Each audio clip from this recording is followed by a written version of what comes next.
Seattle Seahawks were back on the practice field this afternoon after their morning walkthrough. So let's get to the.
I think it's the players that they have.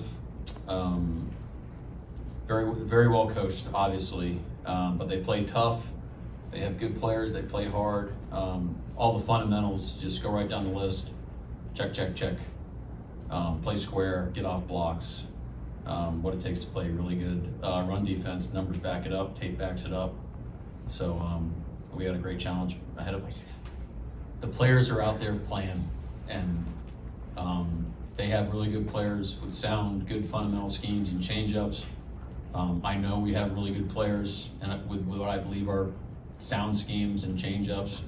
So, we're going to have to see how each team's trying to attack each other throughout the game. And, this is going to be a four-quarter old-school football game. Like, it's going to come down to who makes the plays at the end.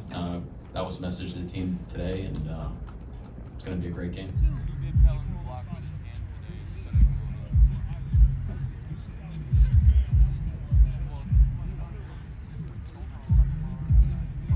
You saw the shoulders I fed on Sunday, bro. Hello! Must not watch tape, pal. The hip rotating on the knee.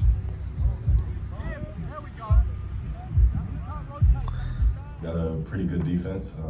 They held us the whole game, and we got a tight-knit team, in my opinion.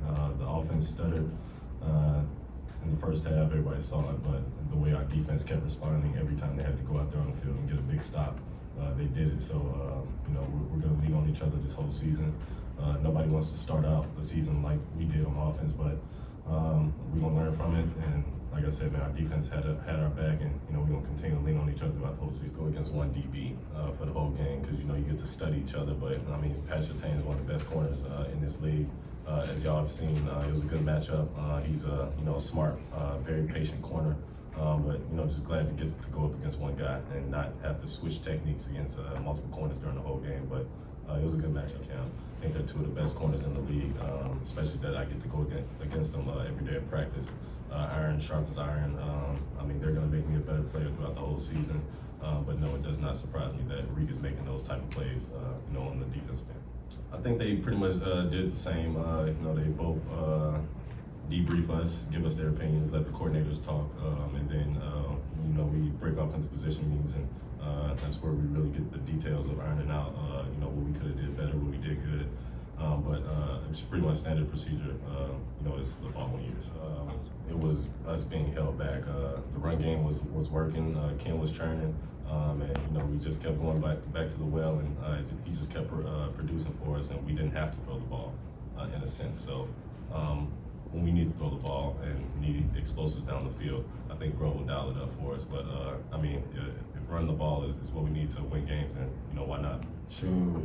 Honestly, we just was competing for real. I mean, I didn't do training camp last year, so I mean, this year it just felt like I was just competing, having fun out there. We just was sharpening each other's iron, and we just getting each other better. So us being some of the best guys in our position, it helps. You mentioned not doing training camp last year. How much better of a place are you in physically than when you were trying to get on the field to start last season? A lot better, just because I actually got to work on my whole body. I wasn't rehabbing before the season. Usually guys train before the season, they're not rehabbing. Guys building their bodies. Well, I had to rehab my knee and strengthen my legs, and I feel like I didn't focus on my whole body rather than this all season. Before camp, I got to train and have a healthy body. Work on my legs, my upper body, and stuff like that. So I feel like that's probably the biggest difference. Last year, he about to have a kid, so everybody was like, "Oh, he about to have a kid." As soon as he had the kid, everybody was like, "Oh, yeah, that's the reason why you going extra crazy." But that man Julian is a dog, man, like a smart player. I enjoy coming every day because I know J Love gonna get us right in the secondary, man. So he's been like embracing his role, which is a leader on the team, and he does an amazing job at it. And as we continue to go out the season, you'll see him, be even greater than when he showed on, last practice tackling every day. It's like a big emphasis around here. And, like, you can just tell it's just natural to everybody. Like, you know what I'm saying? Everybody just go in there and, we try to get guys down. And, on Sunday, it reflected, how much tackling practice we've had. And we're just going to continue to go a little bit easier. But at the same time, Brissett, he been the same system kind of.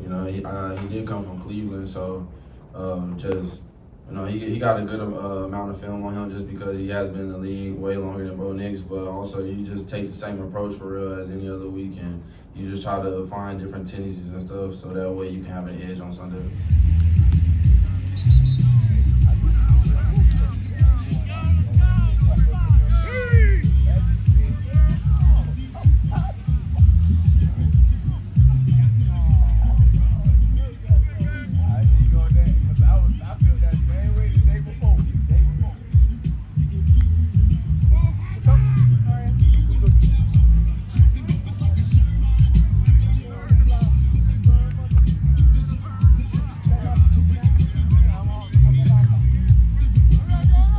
At a time in each practice and honing in on some of the stuff that you mess up on.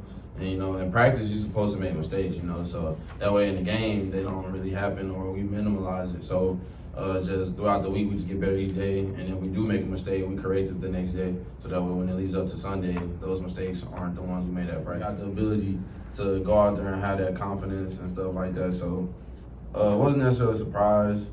We just knew that we were capable of what we went out and did, but at the same time, we know it's still, better things for us. Hey, once we get a lateral step in place, we're going to go standing clam. 5 reps.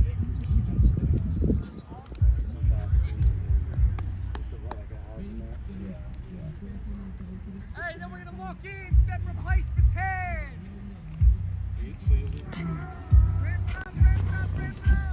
To the scene with my ceiling missing. Pull up to the scene with my ceiling missing. To the scene with my ceiling missing.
Okay, so there you go. You saw the customary B-roll, and you heard from DK Metcalf, Reek Woolen, and Mike McDonald. And I like to give you those snippets a little bit, not the long ones. You can always go and listen to the full, on YouTube, the full one. But I like to give the snippets to kind of set a theme there today. But let's go right to the injury report, because I think a little surprise there was Tyrel Dodson being not participating today in practice. Dodson, because why? It's a surprise. Shoulder designation. He played all 69 snaps for the defense in the Seahawks win over the Broncos. So that's a little bit of a concern. It's only Wednesday, but again, it's Wednesday, Thursday, Friday. Those are the 3 injury reports that come out there, so we'll just have to watch that. Ken Walker, I think that makes sense. He didn't finish. He had a good game, good second half. Did not finish the game. Zach Charbonnet finished the game there, and you saw what he can do after he scored a touchdown as well. Obviously, Ken Walker is RB1, but yeah, that's not a surprise there. We just have to kind of see if there's movement, and that's what you look at the injury report. Is there movement from Wednesday to Thursday? Did not participate. Does he go to limited participation? We won't know. We'll let you know tomorrow. So I think that's Farrell Brown is the other one that is slated to hopefully come back. He did play for the Patriots, so Mike McDonald talked about he's trying hard as heck to get back to play against his former team. So those are the ones I would that stick out to me. Chinnan Nwosu, Mike McDonald is on record to say, hey, he's out, he will not play. And I saw him in the locker room. We were just kind of joking a little bit about how he's doing, but he looks good. That's all I can tell you.